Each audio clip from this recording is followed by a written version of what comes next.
Hello viewers, আমার চ্যানেলে আপনাদের স্বাগত। Welcome to my channel. অনেক দিন আমি একটু বিজি ছিলাম, তাই জন্য ভিডিও করতে পারিনি এবং শরীরও খারাপ ছিল, করতে পারিনি। তো দেখুন, আজকে আমি লক্ষণপুরে কালী পুজো দেখতে এসেছি বাজি পুরানো উপলক্ষে। এখানে কালী পুজো উপলক্ষে প্রত্যেক বছর এই অনুষ্ঠানটা হয়ে থাকে চৈত্র মাসে।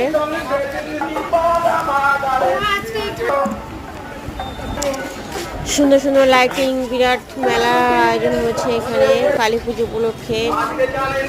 তো দেখুন, এখানে রাত্রি 12টার পরে বাজি পোড়ানো শুরু হবে, সেটাও আমরা দেখবো। তো প্রথমে আমি যখন প্রবেশ পথে যাচ্ছিলাম, প্রবেশ করতে করতে এই ভিডিওটা করেছি।